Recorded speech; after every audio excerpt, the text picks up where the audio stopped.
Oh, I forgot to record. Sorry. Let me go back. Let me go back. Really, I'm so sorry. So self-esteem. Okay. So I okay. Thank you for hitting the record for me. Thank you. I appreciate. So body image. I guess move on. Body image.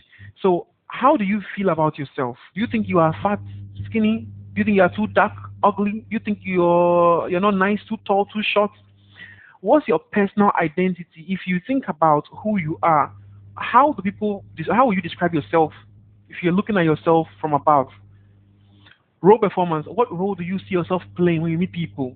Self-esteem. Now, self-esteem is a component of the self-concept, but it's a very important component because this can become the the one limiting factor within us, and it's really really important. So basically, self-esteem can be defined as the disposition to experience oneself as competent and confident enough to cope with the basic challenges of life. And it has two components: self-efficacy, self-respect. Now, I've been quite technical. So to break it down into simple terms, what's the difference between self-concept and self-esteem? Your self-concept is what you know about yourself. I have brown hair, I am short, I'm a professor, like Dr. KOA, or your self-esteem is how you feel about each of these pieces of information. So, how do you feel about your brown hair? You hate it. Your friends have been laughing at you because you hate it. You hate being short because people have been laughing at you from childhood, your schoolmates. You like being a professor. That's that's something you like, okay? So basically, I hope you get a concept I'm trying to put across here. That explains it to us. Now, what's self-efficacy? Self-efficacy and self-respect are two important components of self-esteem. Okay. Now, self-efficacy is the ability to think for yourself, direct your own life. It has to do with your level of confidence and competence. So, do you feel? I'm going to ask you a question. Do you feel that you can create the life you want, or you think that you are powerless? That life has to happen to you. You are waiting for things to happen to you, for people to decide, for people to create the life you want for you, for a prayer, for a miracle, for something to happen by chance. Do you feel that society holds you back?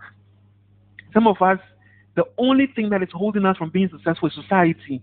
You want to please everyone in society. Society said this and that. You cannot you cannot drop out of clinical practice to do network marketing as a medical doctor, so I won't do it. Oh, it's not cool for a woman to do business, I won't do it. It's not this for this to that. So you basically playing to the tune of society. Self respect. How much do you respect yourself? Do you think others respect you? Now, do you believe you deserve to be treated better, to be happy, to be successful, to be rich, to be admired? Now, it's a surprise you that for some people, deep within them, they have no respect for themselves. They don't think others respect them. They don't think they deserve to be respected. And therefore, they don't feel someone has to treat them better. They don't think they have the right to be happy. They drown in sorrow. They don't think they have to be successful. They think success is for other people, not for them. Because when they're growing up, all their childhood, they were told, stick to us, stick to the family line. As for us, we are not rich. As for us, we are poor. They are taught to fear and avoid money and all avenues that make them wealthy. Okay, and they are not taught to be admired. They are even afraid to be out there because they think that if they are successful, they will invoke envy, jealousy, hate, and therefore they want people to like them in their misery. And so all these things affect people's self-esteem, and these things are key things that people are harboring deep within them that really affect how they do in life. So I hope you have your notebooks with you. We'll do a short exercise, okay? So a very short exercise. Now, on a scale of 1 to 10, so I want you to do this exercise. On a scale of 1 to 10, I want you to rank your level of self-efficacy. How competent do you think you are? So 1 to 10. Just think about it for a minute and then put a number there. Then on a scale of 1 to 10, how do you rank your level of self-respect, okay? Now, once you do this, I want you to answer these questions. Why do you think you got those ranks? I mean, you ranked yourself. So why did you rank yourself that much? And then what would make your levels go higher? Okay, so I'm going to give you exactly 2 minutes to do this. Okay, 2 minutes. 2 minutes. Can we do that? Can I get a Y from you? Can I get a Y? Thank you. All right, let's do that then. Actually, I plan not to record this, but it's fine. So 2 minutes. Okay, 2 minutes.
On a scale of 1 to 10, give a rank for yourself, efficacy, and self-respect. Then after that, you ask yourself why you gave yourself that rank. And that's what you can do. Improve the level of self-respect.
And G for done.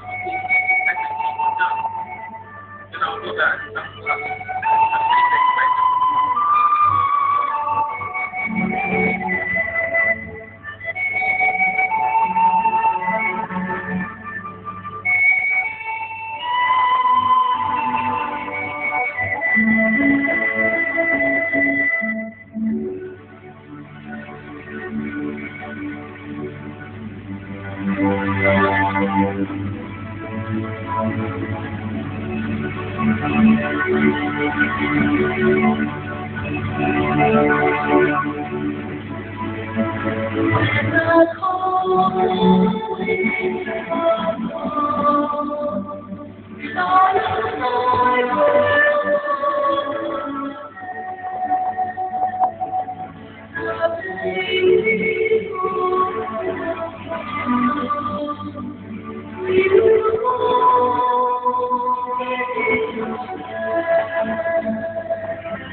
we are back. So I got feedback that most of you were done. I believe all of you are done.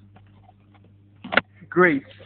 Um, Thank you for doing this exercise. Okay, so basically that's something that I want you to hold on to and then keep. Okay, we will get back to this later. All right. So we are resuming the training. So some people probably were able to do this really quickly because they've perhaps already assessed themselves. Some people on the call, this may be the first time you've been asked to make an assessment of yourself with regards to your self-esteem and self-respect. Well, don't worry. Um, some of you will finish this exercise later, but that's fine. This is something I want you to think about. Okay, so let's move on. Now, self-image. Okay, self-image. Now, really, I want to ask you a question. Now, who are you? Who are you? If you were asked to describe yourself to someone, or if you were a stranger looking at you, who would you be? Who are you? How would you describe yourself? What do you think others describe you? How do you think others describe you? How do you feel about yourself? How do others feel about you? Do you think you are beautiful, intelligent, competent, successful, rich, influential? Do you think you have what it takes to be successful? Are you able to confront someone when you are uncomfortable with something or you feel you've been offended? Or you think you are ugly, stupid, incompetent, you think you're a failure, you think you are poor, you think you are nobody, you think nobody wants you. How do you feel about yourself? How do you feel about yourself? Who are you? Now, I really want you to create that image. Who are you? Define. Some of us have not really defined who we are. We have no idea in our heads who we are, and therefore we are lost. We are who people want us to be, any day, anytime, anywhere.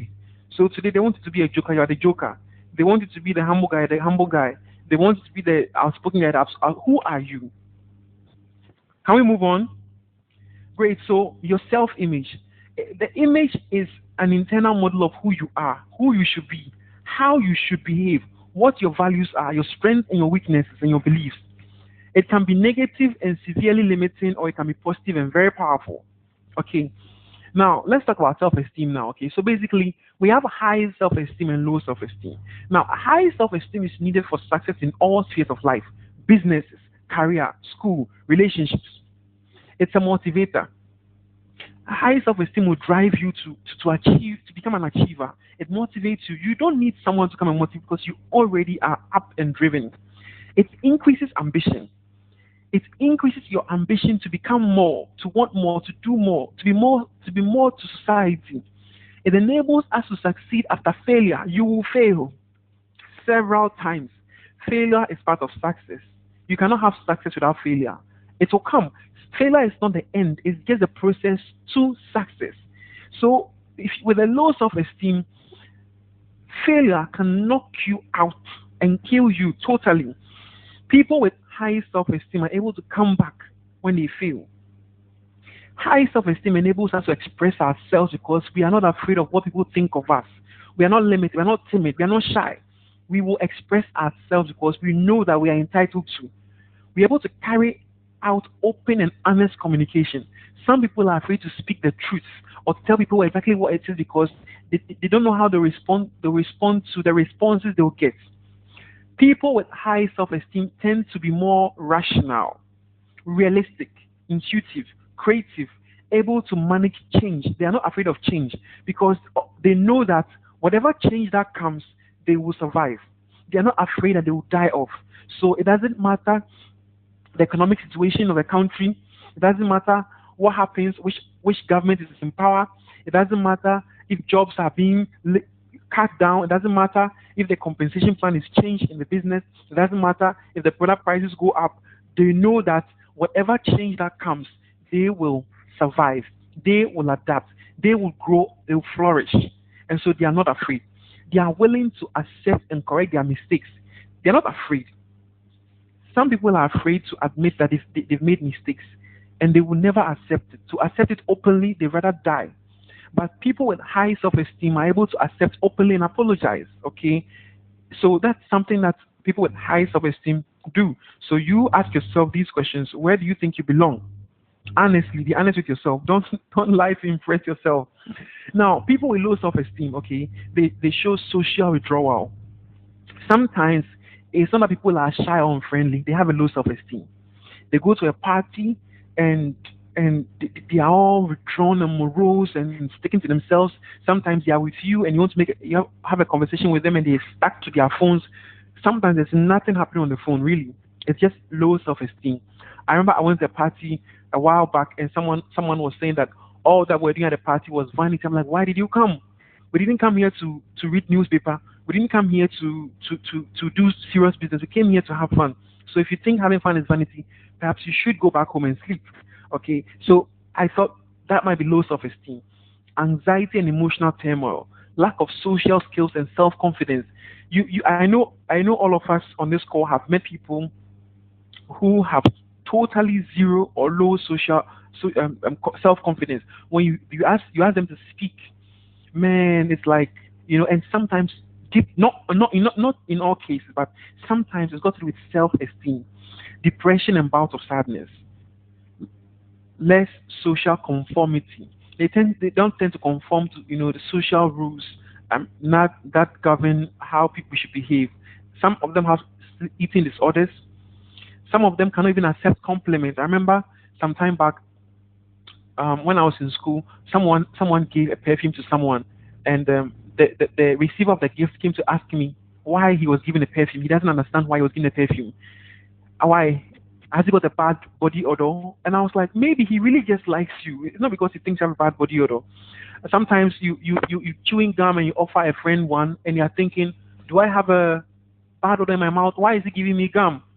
So sometimes you even tell people like you're looking really good and like, oh, you're giving me fake fans. This I know you're not. They can't accept a compliment. Like they can't accept gifts. It's that bad.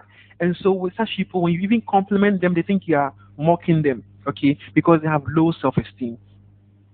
Now they have an inability to see themselves squarely, to be fair to themselves. They accentuate the negative. If you show them a lot of pictures, positives and negatives, they tend to zoom in right there on the negative. And therefore, when they are in an opportunity like Max International Business, they are blind to all the beautiful things that happen in the company. They forget that there have been two kickoffs. They forget that there have been two step-ups.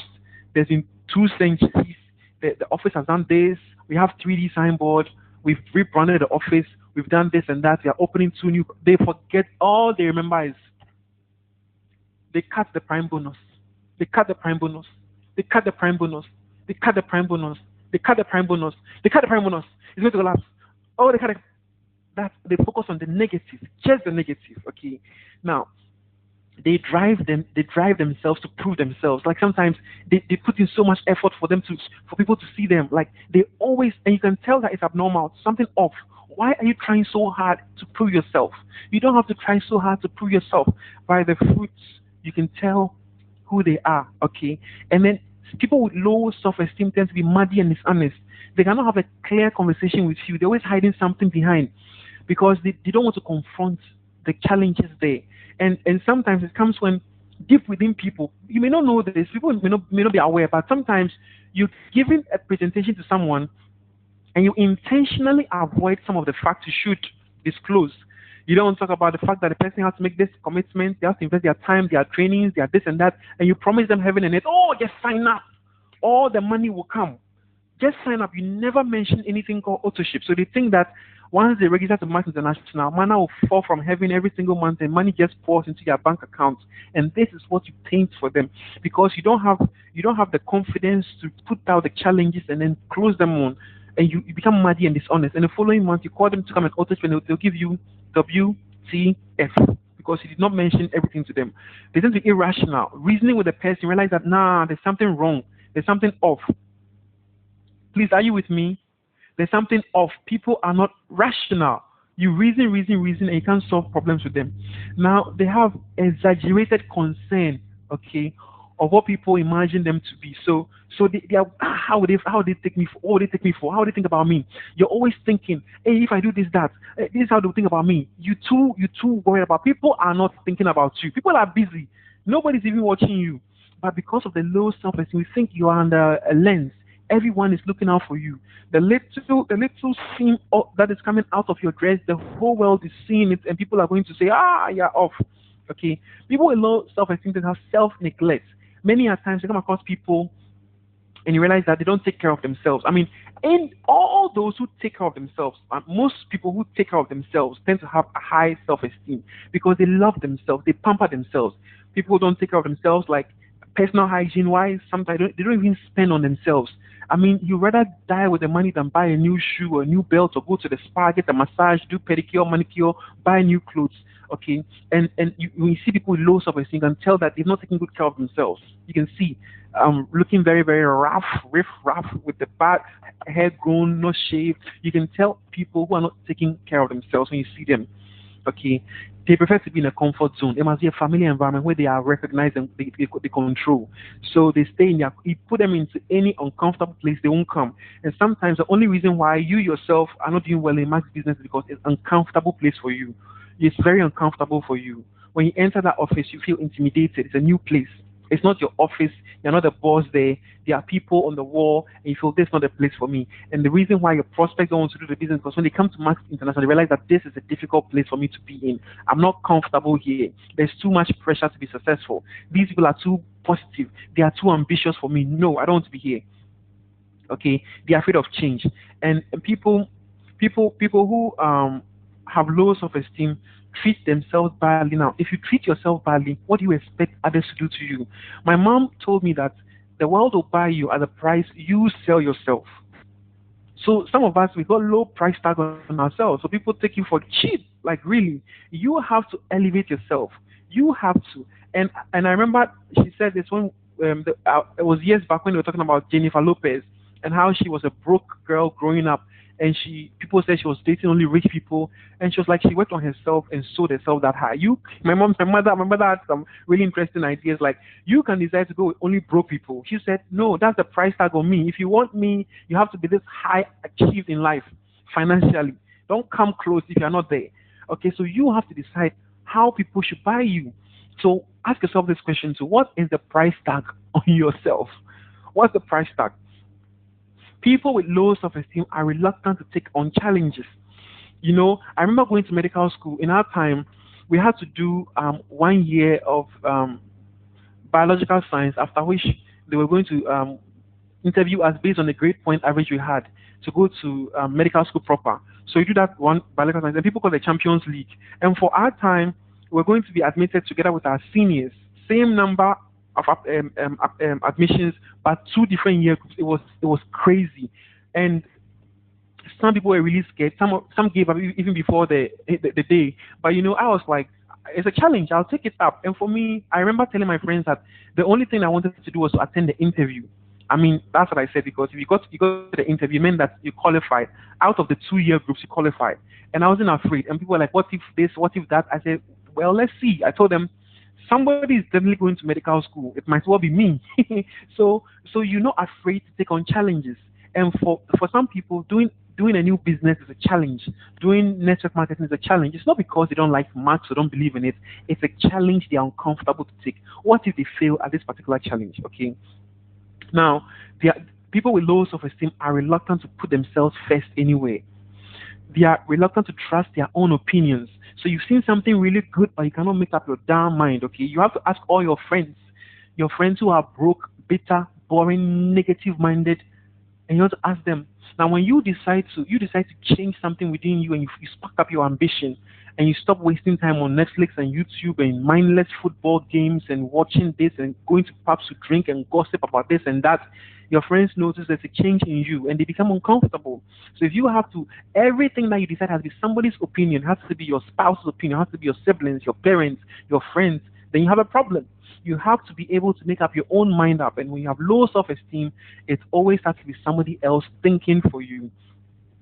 People with low self-esteem expect little out of life. They've planned their lives already. All I want to do is to go to school, get a job. They don't ever plan to make anything above a certain amount of money. Some people never plan to have $100,000 in their bank balance ever in their lives. And then what they do, they raise their kids, you die, you are buried, and that's it. Period. And sometimes when you try to get people to see that there's a bigger picture to life, do you just want to pass through the world, or do you want to make an influence in this world? And they're like, what at all are you talking about? Why are you so ambitious? People ask me, why are you so ambitious? They ask me, what's your age? When you tell them you are 31, they say, why are you so ambitious? What are you doing with all this? Why are you still working? Why are you still up late working in Mac International? You should be chilling somewhere. They expect little out of life, but we can't expect little out of life. There's more we can do. We're told to be fruitful, multiply. So you cannot, but they have a low self-esteem. They expect little out of life.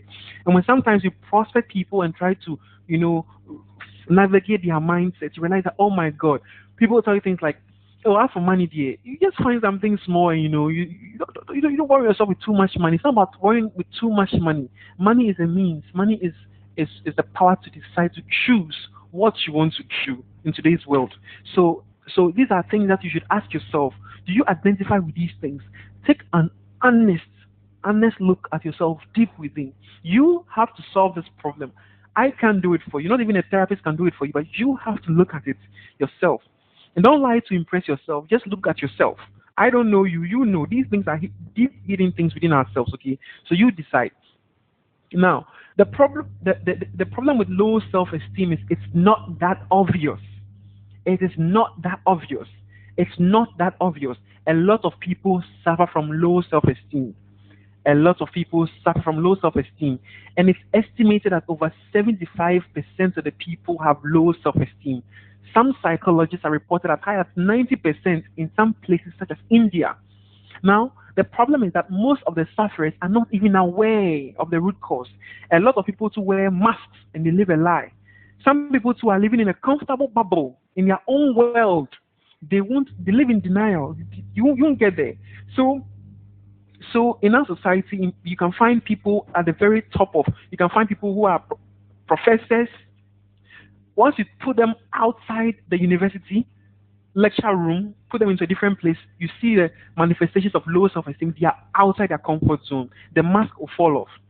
People are wearing masks. Some people have been beaten into submission.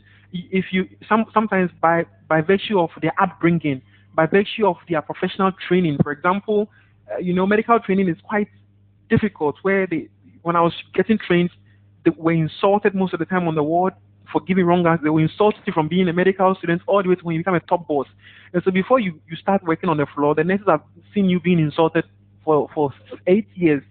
So it kind of kills your self-esteem a bit. People take all these shots, and if you're not really strong-minded, you come out with a very low. So some people who are accomplished in places, but they have low self-esteem because the ladder that they had to climb to get there was a ladder filled with a lot of things that drain their self-esteem. So inside there, they appear okay, but outside they have a low self-esteem. Now, self-esteem is no respect of age. Low self-esteem is no respect of age. It affects both the rich and the poor. It affects both the educated and the uneducated. It affects both the high and the low in society. So it's not really about what the fact is, about how you feel about yourself deep within you. When everything else is taken from you, how do you feel deep within you? When you look in the mirror, how do you feel about you, your name, your identity, your image? Who are you? Okay. Now the problem is that self-esteem is not a constant. It changes over time. And some people, I'm sure some of you have had this experience where you met old schoolmates that you thought in school they had low self-esteem, they were shy, they were timid, they were dumb, teachers always picking on them. You find them 10 years later and you still carry that image of them, and you see them, wow, they're all confident, they've become successful. They probably have a driver, they have a business, they're a boss, they're traveling in and out, they're living life lavish. You meet them and you're expecting to meet that timid person, and like that, oh my goodness, they've changed. Some people have a problem. I remember some people meet you, some of you in Max International right now, people will meet you several months down the line and they will try to treat you like the old you, and you have to check them that no way, I'm a boss now. I'm not the same old person I used to know. Okay, so self-esteem changes. So some people may have a high self-esteem at age 10. By age 21, circumstances in life will beat them and kill their self-esteem. Now, people tend to associate with people with like self-esteem. Sorry, I'm trying to look for a slide I had.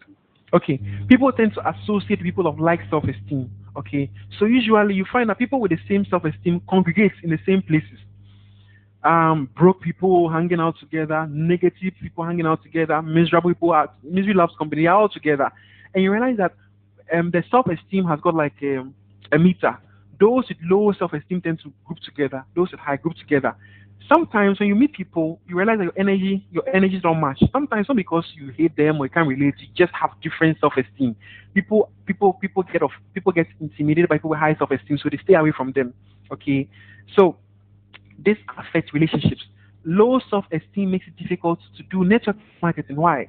Because in network marketing is the one place that people will attack you. They will attack you. We've been attacked before.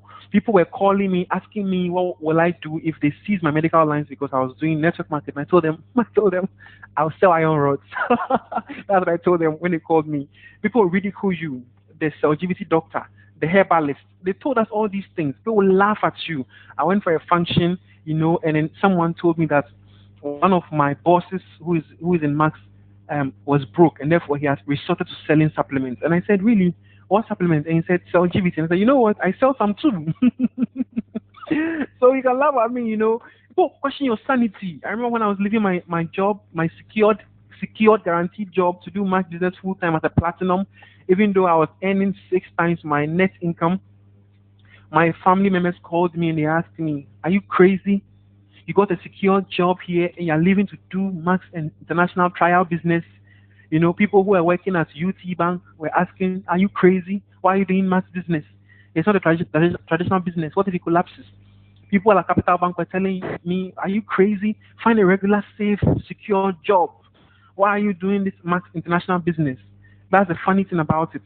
Your friends will object to you, they will reject you, and they will avoid you.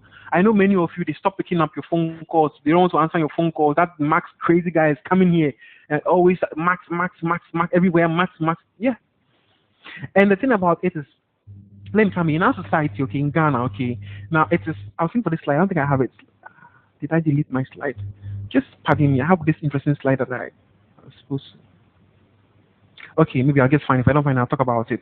Now, in our society, okay, in Ghana, most people tend to have low self-esteem, in particular because if you compare, if those of you who have family or kids who are in the West or outside, if you meet them and you compare them with the kids we have here and you mix them together, you realize the kids in the West have high self-esteem. Why? Because of the upbringing. You brought up in a traditional Ghanaian or African home. The child is supposed to be seen, not heard. You have no identity. You have no opinion. You don't talk. Adults don't have conversations with you. We don't want to hear what you think, what you see, how you feel. Just eat and sleep and go to school. That's the thing, okay? And therefore, we grow up being timid. We submit to authority, even to questionable authority. We are brought up to fear those who are older and higher than us, and they feel entitled to rule upon us. And therefore, we really lose that thing. Also, ladies and rejection. People have been asking me, why is it that women are not doing well in network marketing in Ghana? Because in the Philippines, the women drive the business. And people said, why? And some people said that, so when you ask the women, why aren't you doing well in mass business? They say it's the men. What have the men done? What have the men done? The men keep coming. The men are always asking me out. The men don't want the business. Really, that's the reason I'm not doing well in network marketing. So people don't chase Cozy. People don't chase Harriet, Aqua, and the women too. Some people say that they don't have a why. They don't have a why. People are broke. They don't have a why. They are walking. They go from Madina station to Circle station to this station to that station. They queue in Trotro. Rainy season. They don't have a why. They are still living with their parents. They can't get their own place to live and pay their own rent. They go to the shops. They see clothes. They can't buy. They don't have a why. They are using yams. They don't have a why. They want money to go to school. Don't have a why. They think about the kids they will have and the schools they will have a why. What are you talking about? They have a why. The problem is that rejection. You see, ladies are used to rejecting, not rejection. Ladies are used to rejecting, not being rejected. You see, as men grow up, boys to men tend to be rejected. I mean, my father used to give my sister more money than I was giving when we were going to school. And they said that, oh, she's a woman. We don't want any man to deceive her with money. So as for me, if they don't give me money for 2 months, somehow I'm a boy, I'll survive. We're used to be rejected.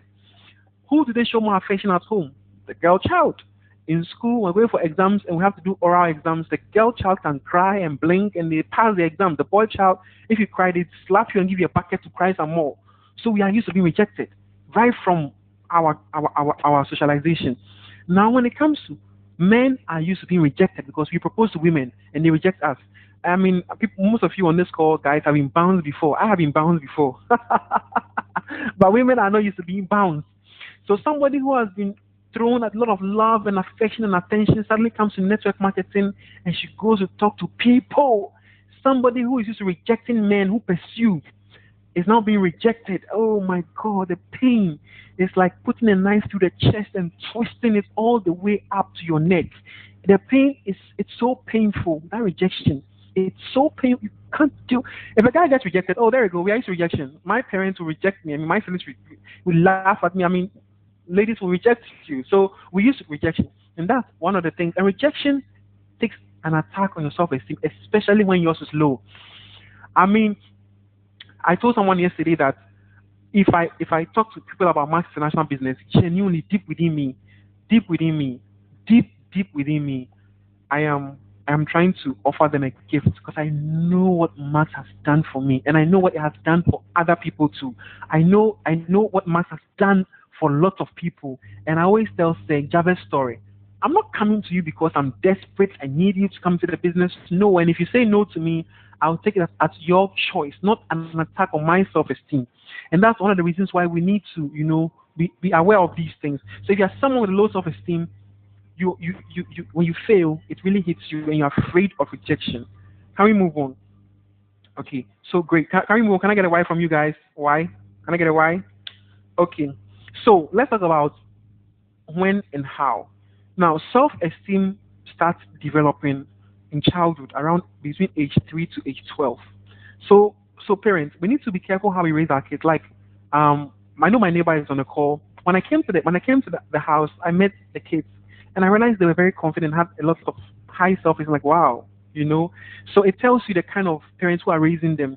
But unfortunately, some of us were not raised, in the same environment. So growing up, our parents, our caregivers, the adults in our lives, the teachers, they kind of killed our self-esteem. When your parents say, you don't even talk back to your parents. When you have questions in your head, you're not allowed to ask. Sometimes you may have a brilliant idea, but you keep it to yourself and it dies with you. You see, I remember one of my friends telling me that his mother was trying to use a certain machine, and he was trying to tell the mother using it wrongly because he'd read the manual like, shut up, what do you know? So when you are raised like that, you are afraid to express yourself. We have some parents who are over controlling and they suppress the children. We see, not heard. Okay, children are disrespected. For example, when a child is at home and a visitor comes in and a visitor spills water or maybe drink, the child will hear the parent say, "Oh, don't worry, it's fine," and clean it. When the child is at home and the child spills a drink, insults, beatings, and slaps will follow. So you realize that the child feels disrespected. Some parents will never have a conversation with the child, like talk to the child like a friend, but rather it's like a lord and a subordinate, or a master and a slave. So they feel disrespected. So they expect disrespect from people who are older than them, who are in authority, position of authority. Some children are abused during childhood. I'm not talking about just physical, emotional abuse can be part of it, and therefore we've been suppressed. Okay, and sometimes belief systems installed. We are bullied at school. You had that one broken tooth that everybody laughed at you for. And so I have a broken tooth too. I have a broken tooth. When I was child, I fell down, but I don't care. I don't let that affect my self-esteem. But you were laughed at so much that you don't even want to speak. Like when you are speaking, you're covering your teeth, and that affects your whole self-esteem. My God, you're not the only one with a broken tooth. Please. You see, people bullied you because you were too short, you were too this, your mouth was too big, your ears were too. My ears were so big when I was growing up. My mom used to laugh at me. She said I look like a rat sitting on top of condo. But it never killed my self-esteem. Negative body image. You hate yourself because you think you're too fat, too short, too dark, too whatever it is. You have acne on your face, and because of something that is this thing is killing you, or you've been insulted, you've been looked down upon before, and the environment was very toxic and negative. And all these things shape who we become. But look, the good news is that self-esteem is not constant. It can change. You can change it. It's okay. You can change it. Doesn't matter what they say about you. Let me tell you, when I was growing up, people always used to say that I was the ugly one in my family. And I remember anytime my friends came home to see my family, or they saw my family pictures, I mean, I have some really, really, really beautiful sisters and siblings, and they asked me, "Bright, where did you pass?" But I never took it as an attack or an insult. And after a while, when they asked me, I told them they got the looks, I got the brains, and I truly believe I'm the smartest person in my family. And I kept saying that and saying that and saying that and saying that. Okay, so some of you let people kill you. And when I was in senior high school, I started getting bald, and they used to laugh at me because I was young, getting bald. And I mean, it was like it used to hit me until I started watching this Nigerian episode called Papa Ajasco. The guy was bald, and I started telling them they're getting bald. I'm like, yeah, the more the bolder I become, the richer I become. I keep telling people the same thing. I mean, that's my money right there. So it's about you dealing with it. It's about you dealing with it, not being affected. Now, the thing about self-esteem is that once all these factors have come into play, have boxed you in a corner and drained your self-esteem. Sometimes I'm even at work, bosses, toxic bosses, always questioning everything you do, two-faced people. You can't even impress them. You don't know what they want and what they don't want. Everything you do, they complain. Now you get confused. Your mind is messed up. You're not sure of anything anymore. So you start asking your friends, your co-workers to teach you. Once this low self-esteem is established, it forms a negative feedback loop. Okay, so because of your low self-esteem, you have negative expectations. After all, I know that it's my boss. Whatever I do, you complain. So let me just not put in my best. I know that my friends will laugh at me all the same. I know that people will not listen to me when I talk to them. I know people will not join my business anyways. What am I doing? And then you put in low effort with high anxiety. Low effort with high anxiety. And that will ultimately lead to failure.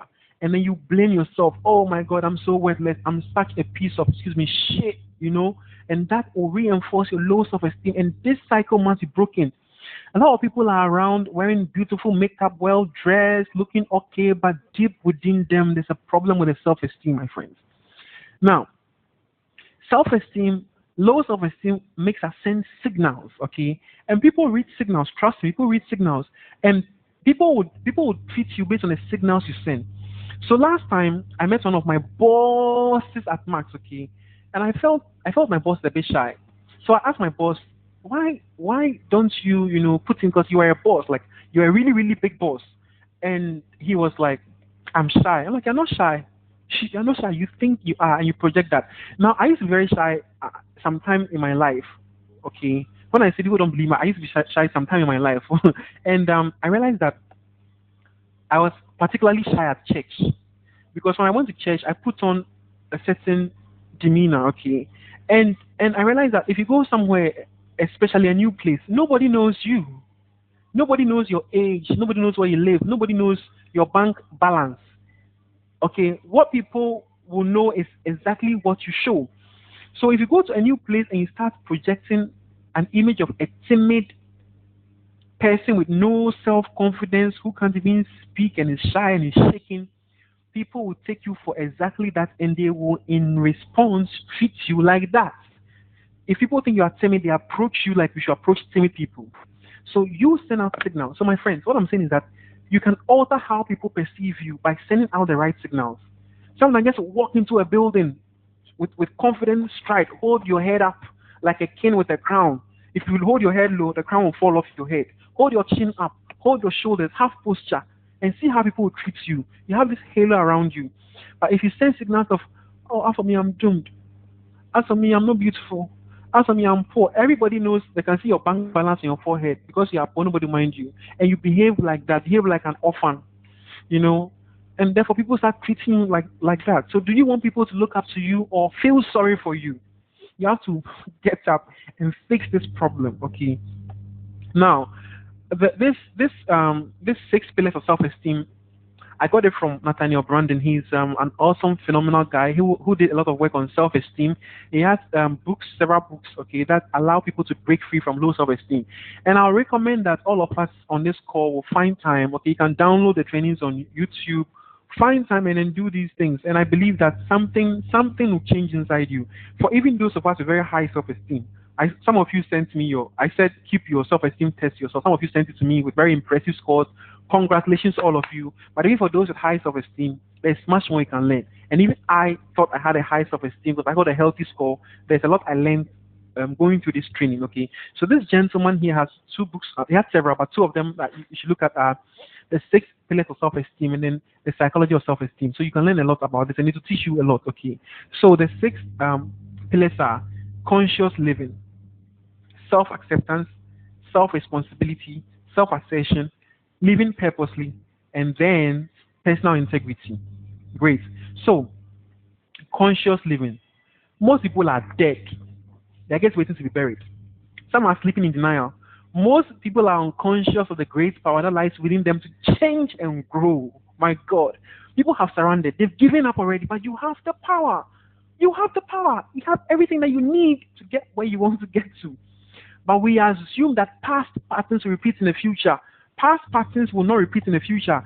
My boss, Isaac Apple, Max Diamond, says that there's something, he has something, he says that the research shows that past whatever is not, I can't say, but basically, the past will not determine your future. It's the present. What happens today that will determine. Okay, so past pain and past failures are holding you back. Now you have to have a conscious responsibility towards reality. You must always be aware of the moment, the time and place. You must be conscious of the moods of others. Some of us, we are totally unconscious. We walk into the max office loud. We are loud. We are loud like we are loud. Because we're not even aware that our tone has effect on people. People are shifting and rolling their eyes at us. We don't even see it. We are consumed in our own bubble.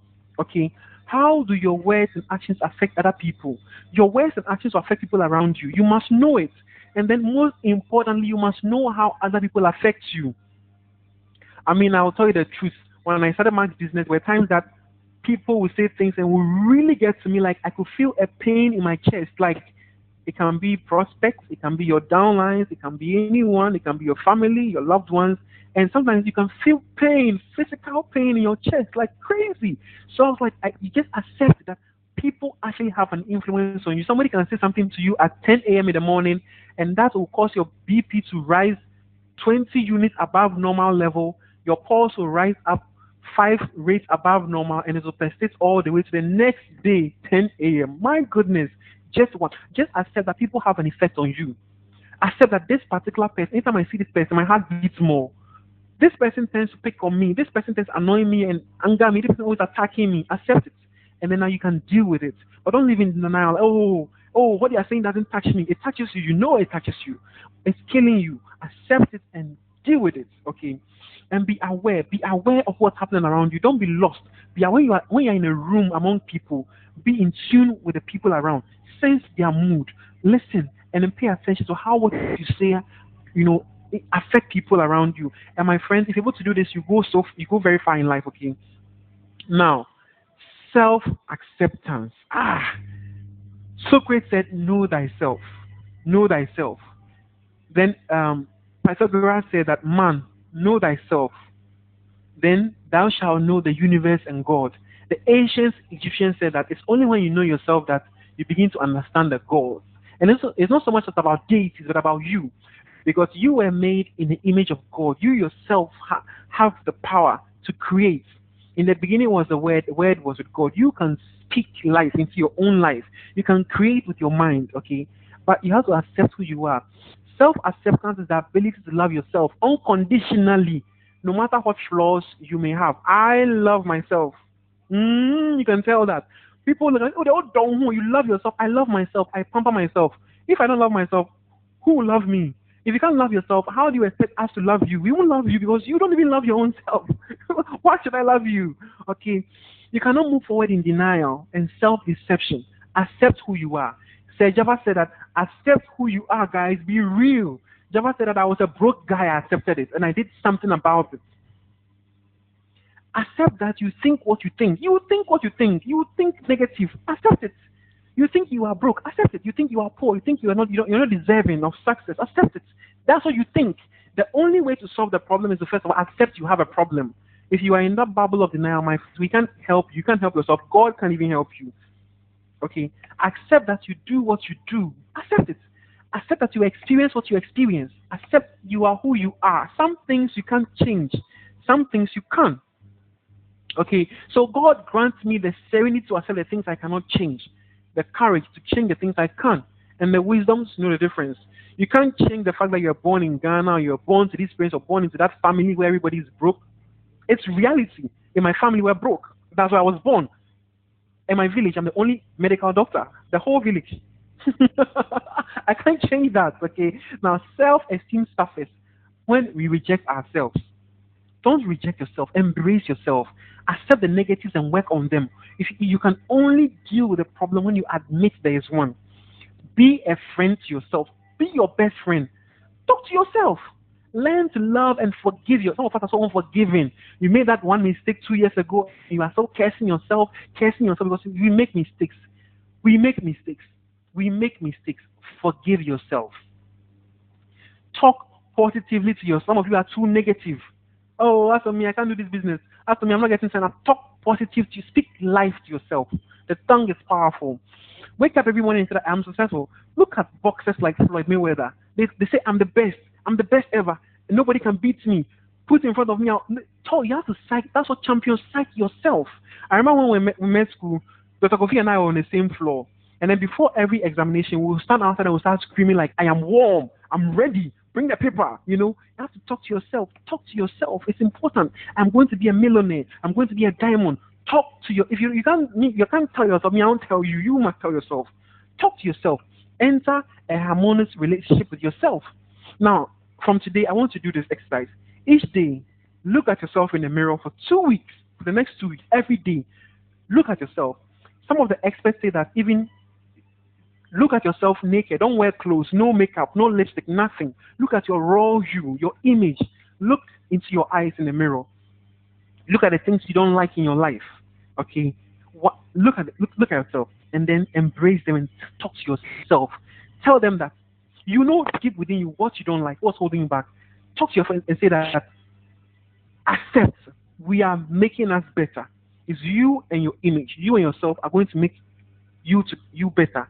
The two of you are going to be a partnership, and you make yourself better.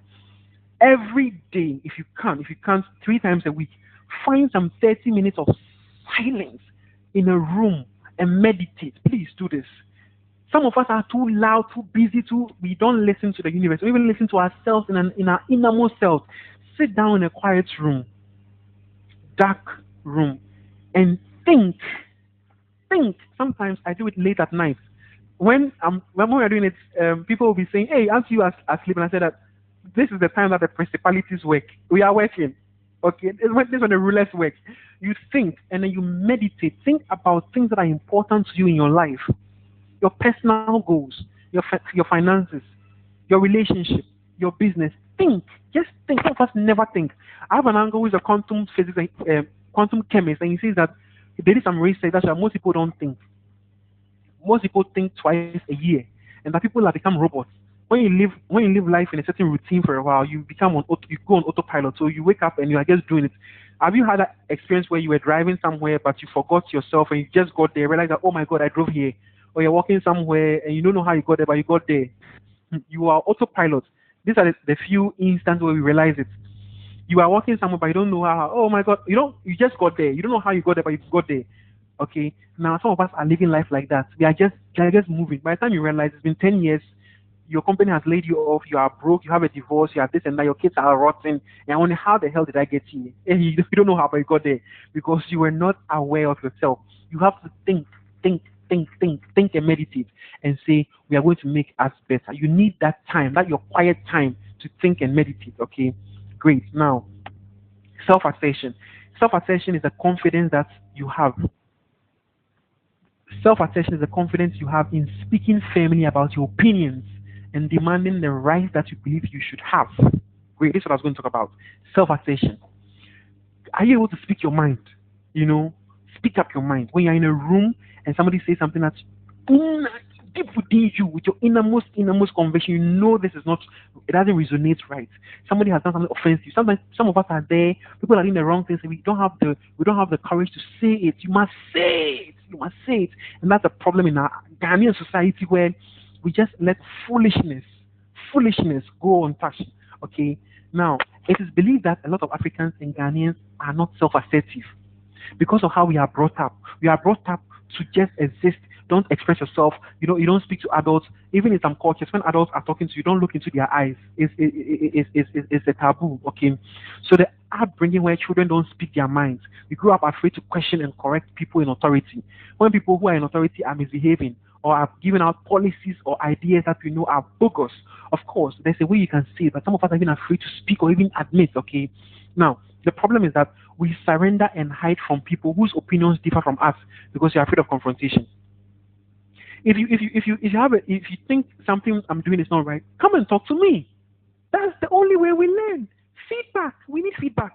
Okay? But we are afraid to stand up for ourselves to openly be who we are. Don't be afraid to be who you are. Be who you are. Let us see who you are. If who you are isn't right, to work on who you are. We develop ourselves.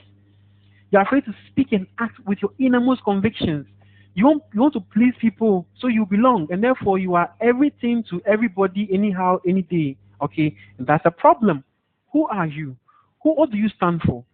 Be self-assertive, okay? And that's a problem. So we have this problem here. So I remember my upline saying that Ghanaians are so polite. That's how he puts it. We are so polite. When he's stepping on the Ghana man's toe, he won't tell you. He keep within him. But Nigerians will tell you. They speak their minds. They're a bit more assertive, okay? And if you will be very honest about it, you put Western kids, bring kids from the USA and bring kids from Ghana, put them together, or depends on which part of Ghana, and put them together. You realize who is self-assertive. Children will speak their mind, okay? And this makes us better. Sometimes it may intimidate people, but that's exactly what we have to be better. And sometimes our team members below us in organization, in a tree, okay, have great ideas. It is only when a leader is able to accept people who are assertive that you get to learn a lot. I'm telling you that I've learned so much from others in the team, from WAP Master, from Seg Java, from my boss, Dr. Kofi, from Dr. KOA. I learned so much. I learned so much from everyone, okay? So basically, it's about that, okay? It's about that. Now, the other thing I want to tell you is that your life doesn't belong to anyone. Your life doesn't belong to anyone but you and your maker. You are not here to live to please anyone. It takes courage to take up that responsibility to live your life and your dreams. I repeat, it takes courage to take up responsibility to live your life and your dreams. Some people are afraid to take up that responsibility, so we surrender our lives to others. It's easier for other people to decide for you, for your parents to decide for you, so they can put the blame on them. Oh, me, this much business, my father is not supporting it. You are 30 years old. 30 years old. Chris Brown was a millionaire when he was less than 30 years. Lady Gaga is 31.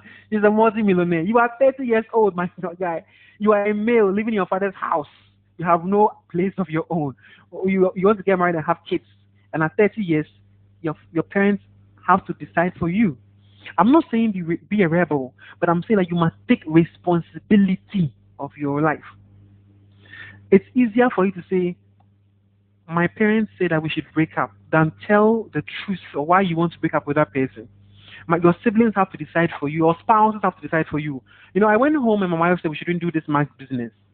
Fair enough. Your friends have to decide for you. Your friends say that, oh, this math business will not work. Oh, and so your friends took the decision for you. Are you with me, guys? Are you with me? So you have to take the responsibility. People are running away because they don't want to be the ones to decide. What if they fail? Confront. Don't evade the challenges of life. Okay? Confront. Don't evade. Don't hide away. Take extreme responsibility. Don't get to age 56 and when your parents have been buried, you start getting, oh, my father, my mother, I could have done this. When I could have done this, so I could have done that. My father said I shouldn't. My girlfriend said I shouldn't go to law school because if I go, she can't date a student. Somebody actually told me this is the real situation that happened in my life. I saw one of my friends' girlfriends say, "Don't go to law school. I can't date a student. Get a job." And he said, and they broke up afterwards. This is nobody's you. Take responsibility for your own life and stop giving it to other people to decide for you. It's your life. It's your life. Les Brown said he believes in one box policy. One person, one box. When you are going to get married, they put you in one box. They don't add your wife to it. They don't add your kids to it. They don't add your parents to it. They don't add your friends. Your friends will not die with you. Your bank balance has got only your name on it. It's your name. It's your name. It's your name on it. So you decide. Now, to help you become self-assertive, volunteer an idea.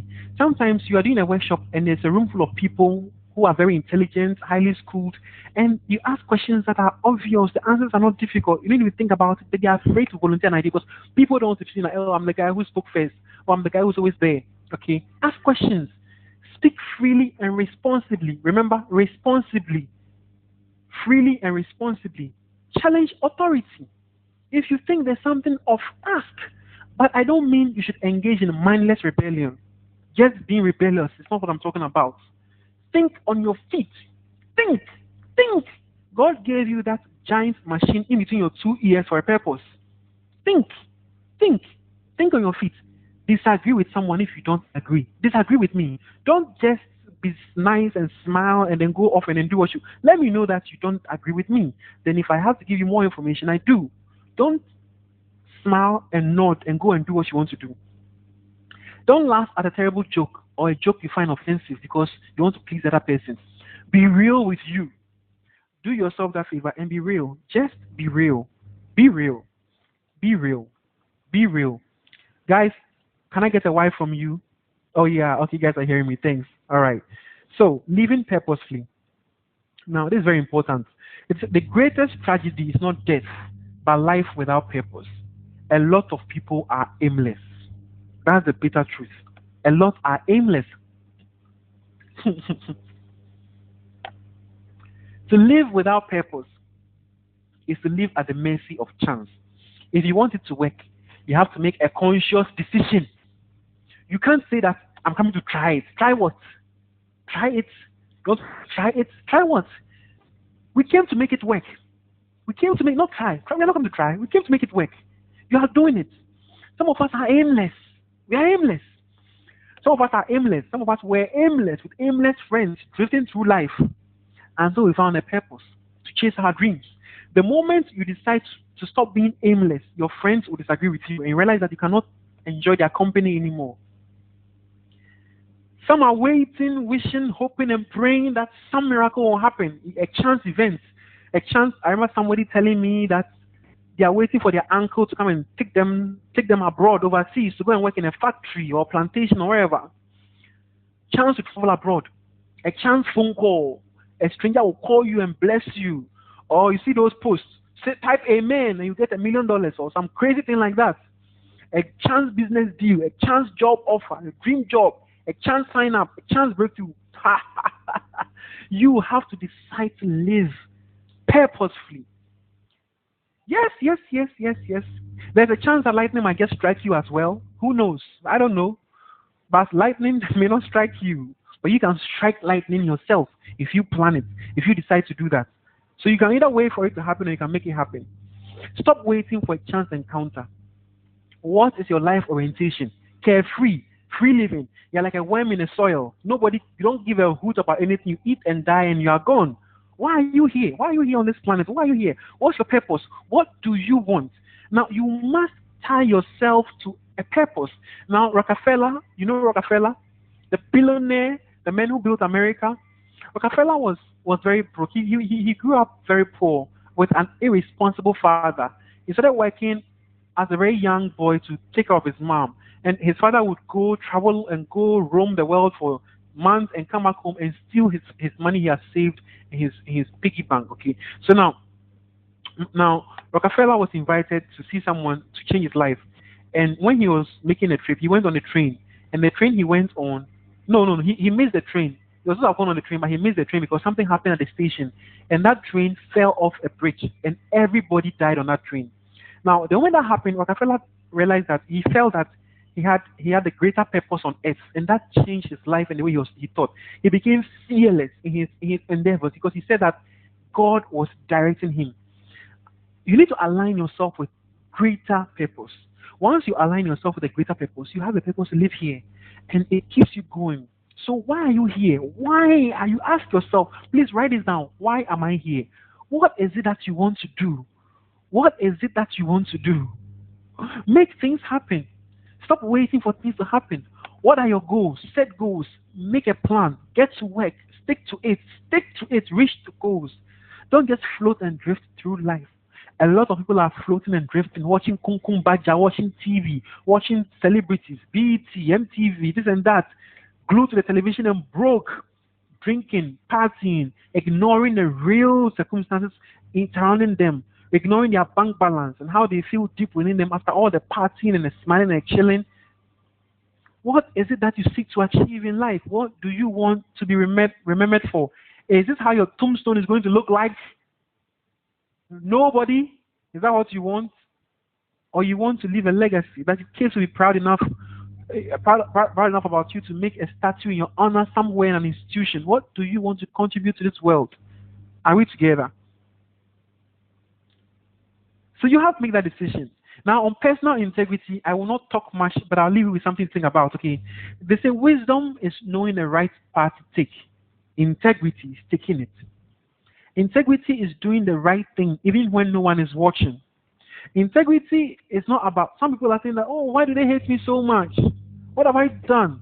Why is it that I'm losing my partner?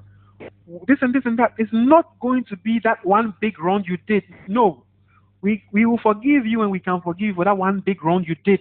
But it's going to be the very small, seemingly insignificant wrongs you've done over time, which have compounded to pay you. And I trust me, the law of karma, you will get exactly all your pay with your interest. The little wrongs you are doing, the little backstabbing, the little cheating, stealing, lies you've been telling along the way, over time, compounding, those things that you think are not a big deal, those are the problems, not the one big wrong you do. Okay? And when that compounds over time, you get your pay exactly as you deserve. So always remember this. Always remember this. So let's move to elevating your self-esteem. Okay? So first of all, you have to change your internal dialogue. Okay? Now, some of us say too many negative things to ourselves. Your internal critic fuels self-hate. You hate yourself. So step one is to silence the voice in your head. When people, your voice is telling you, you can't do it, say, I can't. You are broke, I'm rich. Let the weak say, I'm strong. Let the weak say, I'm strong. Say you are strong.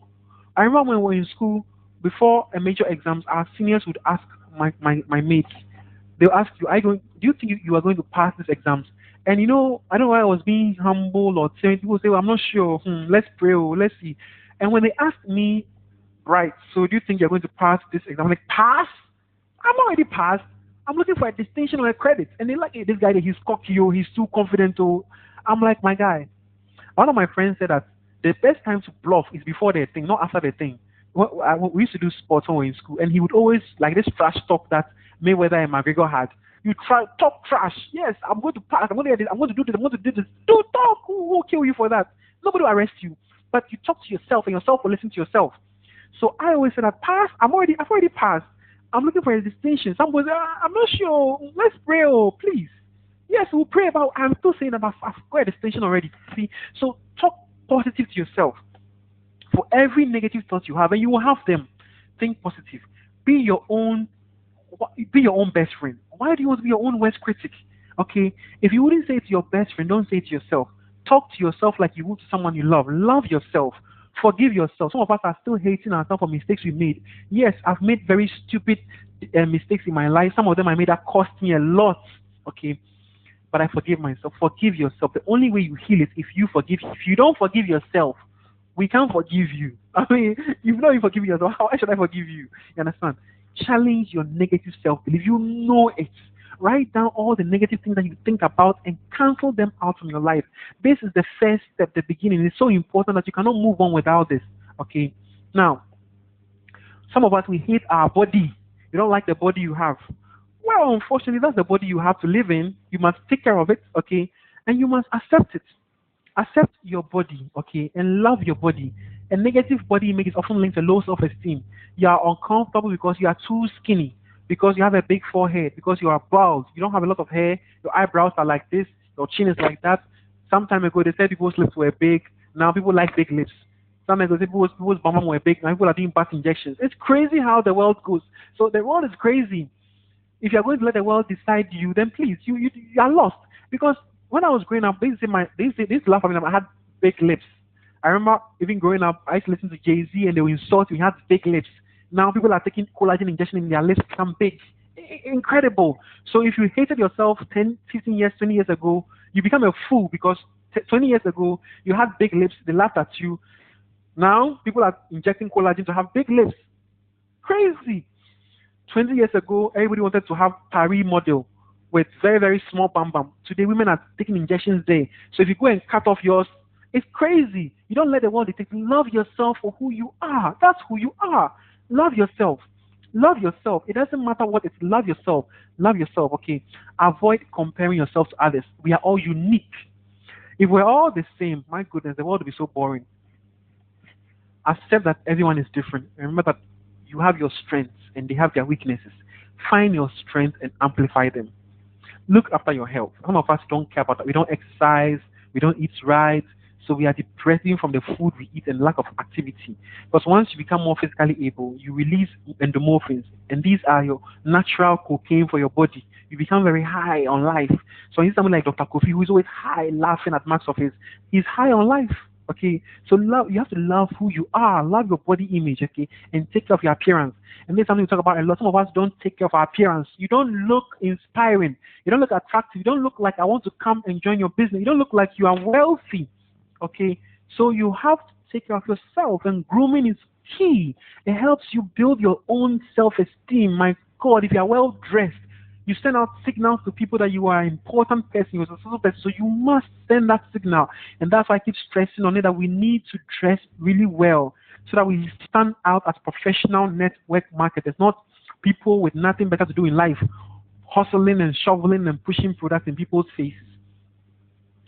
Some of us don't think that we can bring anything to the table, that we don't matter. Nobody cares about our opinion. Now, this picture is very important. Hold yourself up and pull yourself. Hold yourself. You should hold yourself and pull yourself up. Don't expect me to come and pull you up. Don't expect your siblings to pull you up. Don't expect your girlfriend or boyfriend to pull you up, or your children to pull you up, or your mother to pull you up, or your father to pull you up, or your critics and your haters to pull you up. They will step on you and kick you and beat you up. You must pick yourself up. Pick yourself up. Stop thinking that others are better than you. Of course, some others may excel in certain areas more than you. Say Java can code, guy can program, he can create a software. I can't do that.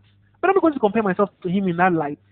He is phenomenal. He has his own passion and energy that he speaks. Dr. Sari is a business school professor.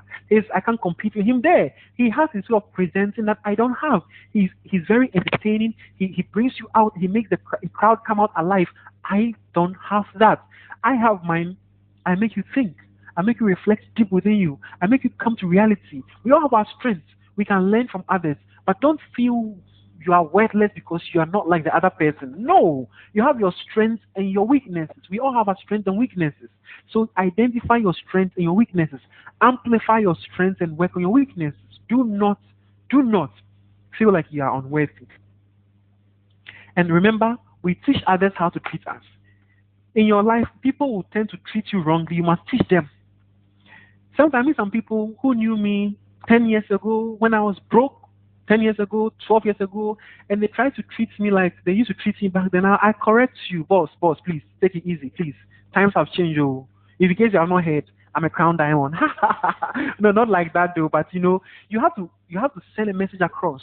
And they will get a message and they'll treat you well. Don't take bullshit. Don't let people disrespect you. Don't let people look down and talk down at you. Hold yourself high up. Hold yourself high up, okay? And teach people that they must treat you with dignity. And some people have taught people very well. Now, if you see Cozy at the Max office, nobody needs to tell you that you must treat her with respect. You will treat her with respect. Some of us, when we are there, everybody can on you, and you take it. So you must. And once people see that there's a change in you, your confidence level is up.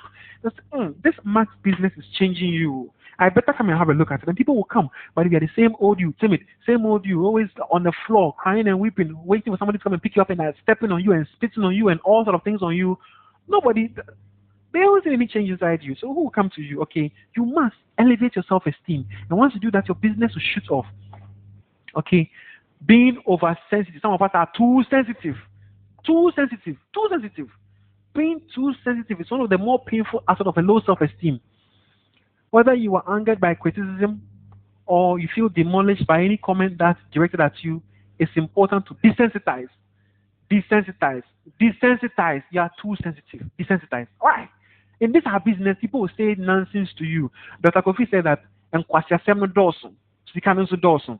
The nonsense in our business is plenty, but the money is equally plenty. It is more than that. Be honest with yourself. Where you work, I work in places where it was crazy. My God, the nonsense that has to do with the negativity, the backstabbing, the politics. Grow a thick skin. Grow a thick skin. Life is not a gentle hand that will come and caress you. Life will slap you and pinch you and cut you. Grow a thick skin. Desensitize. Sometimes we are so sensitive that even when people are not saying things attacking us, we feel we are being attacked. Chill, my brother. Chill. Really listen to what's being said. Some of us don't even listen. We start defending before we even listen to what's being said. The compliment has become an insult to you. Okay, listen. Stand up for yourself. If you think the criticism is unfair, say it's unfair. Tell the person, I don't think you're being fair to me because this and this and this and that. Sometimes we don't have the full fact. I may come and criticize you because somebody gave me false information. I may be in the wrong. I didn't do my background check well. Okay. And we should also learn how to criticize people. Rather than criticize, give feedback and give feedback. And Chris, my upline crown taught me that compliment first and then put the feedback and then compliment again. So it's a sandwich. Compliment the person first, give the feedback, and then compliment again. So you start making them feel good. You put a thing that will make them feel a bit uncomfortable and then make them feel good again. Okay? That's how you do it. And move on. Some of us keep playing old things and the person did this to you 2 years ago and so what? And so what? Move on. And desensitize. And it will help you. You must grow a thick skin to have a high self-esteem. Okay? Some of us are fearful and anxious. You are too anxious. You can't go through life with high anxiety. You fear, and I believe that you are powerless to change anything in your world. Linked to low self-esteem. Discriminate between genuine fears and unfounded fears. Challenge your anxieties with facts. Find facts. Knowledge is power. Empower yourself. Build confidence by facing your fears. Draw up what's known as a fear pyramid, okay? And place your biggest fear at the top and your smallest fears at the bottom and start conquering them. Do this exercise. The idea is to work your way up the pyramid, taking on each fear and boosting your belief and your abilities as you go. I remember when I was going to buy my MG, I always talk about that car. Forgive me. This is how I did it. I put my entire life savings on, and then I paid off the rest with the loan I took, and no, not the loan, the deal with the dealership, and I paid over 18 months. I remember my friends telling me, "Hey, Wiredu, are you sure?" At that time I was paying 1,699 a month. My salary was 1,700 Ghana cedis as a first year junior doctor. Okay, so that's all my salary with 1 Ghana cedis left. And some of my colleagues wanted to try and take. I did 18 months, crazy. Some wanted to do 5 months. And one of my friends came to me. He had a deal to buy a car, and he'll pay 700 Ghana cedis for the next 4 years or something. 700 Ghana cedis a month for the next 4 years. And at that time, our pay was 1,700. So that he gave me 1,000 Ghana cedis. And I told him that, my guy, do you know that by the next 12 months, by the next 24 months, this 700 Ghana cedis will mean nothing to you because you would have grown your income. And he looked at me and said that, I don't think so. I'm like, my God, are you telling me that for the next 2, 3, 4 years, taking this loan, you are going to be earning 1,700? Aren't you going to grow your income and your wealth? Aren't you going to grow it? So I said, no, my wealth is going to increase in the future. Some of you may say that, hey, he's not factoring. Yes, I'm saying my wealth is going to increase in the future. I don't intend to get poorer by the day. You can also decide to make the same decision now. Face your fears. What's your fear? Some of you are even afraid to buy cars because nobody in your family has a car. All your siblings are older than you and they are not driving. So you fear that you invoke hate, envy, jealousy, and so what? People always envy you. Even when you have nothing at all, they'll envy you. Even when you have nothing, you have no money, you have no clothes, they'll envy you because your hair is nicer. They will envy you. Let the envy come. They will hate you. Let the hate come. Hey, hate on me. I don't mind. But if you want people to love you, go and sell ice cream. Even not all the kids will like you. Face your fear and anxiety. Everything you ever wanted is on the other side of fear. So it's up to you to stay there with your fear and anxiety or move. Move and get what you want in life. Move. Okay, move. So next one. You are a pleaser. You are a pleaser. And this is a very difficult thing. You shouldn't have to bend over backwards just to for people to like you. You don't bend over for people. People should like you for who you are. If who you are is not enough, you should work on yourself, develop yourself, not bend over. Learn to say no. Your worth doesn't depend on others' approval. People like and love you for who you are, not what you do for them. Now, it became a problem when I started my business. About when I became Diamond Associate, most of my friends who didn't look at the business now started guilt tripping me. They were asking for money. Initially, I felt bad. I felt I had to give them because I felt if I don't give them, they will say I'm not really earning money. And they were taking advantage of me. And so I did some personal development. I realized that I don't have to give them to prove I'm making money. And people are coming to me with crazy things like you have no idea. Somebody asking me for 300,000 Ghana cedis. Like, are you crazy? Go to the bank. A friend comes to me and asks me 40,000 Ghana cedis. Like, seriously. And previously when I was earning little, they would ask me for 7,000 cedis. I said, if I was working as I'm paid 4,000 Ghana cedis while I work as a doctor. If I was making that money every month, I'm thinking of my mother and my sisters and my family and doing things and working on my own personal developments and projects, would you ask me for that money? You're asking me for this because you know I am making money. I realized that I have to say no to no, and now my no. I say no like the American embassy. I say no. I say no like that. You don't have to say yes to make people like you or to elevate how people feel about you. Say no. Sometimes be selfish. I'm very generous. I give, but I'm selfish sometimes. People ask me for things that will break me. No, we don't. I'm not going to break me to make you happy. Okay, you have to be selfish. Take care of yourself. Set limits. Okay, and they say givers have to learn to set limits because takers don't have. Some people are parasites. They will drink and drink and drink until all your blood is gone. Saying yes to happiness means learning to say no to things and people that stress you out. Some people are just stressing you. And sometimes in your life, and now make a list of people who are blessing you and those who are stressing you, and cut them off. Cut them off. Cut them off. If you're not loving me, motivating me, supporting me, empowering me, cheering me on in my life, what are you doing? Cut them off. Some of you have toxic relationships. People are killing you. The only reason why you are stuck where you are stuck is because of somebody. That one person. Cut them off and say no. Say no. Learn to say no. Say no.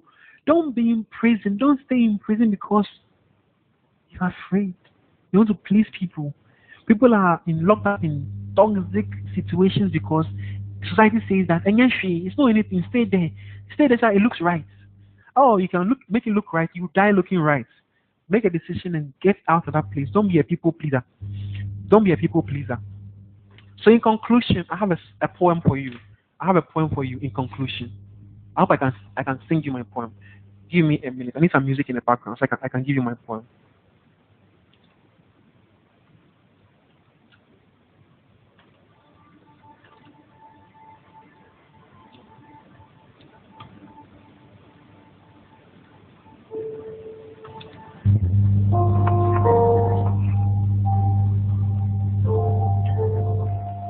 Okay, I hope you can hear the music in the background. Can you?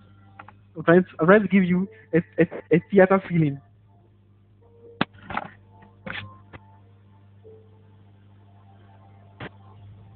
Okay, so my poem is: it's hard to be me when I don't know who I am. It's hard to be happy when all I know is sadness. It's hard to love when I have never known it. It's hard to teach when I've never been taught.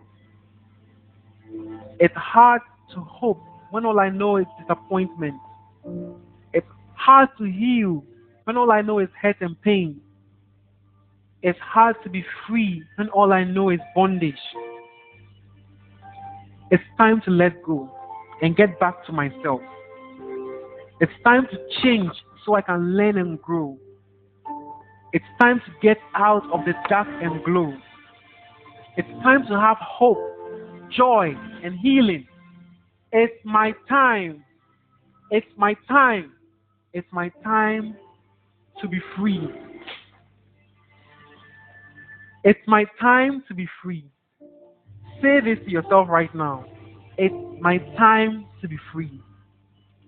Say it to yourself. It's my time to be free. It's my time to be free. Come out of that cage and fly away to your dreamland. Ladies and gentlemen, on that note, I bring this call to an end. and I open the floor for questions. Thank you so much for being on the call. Thank you.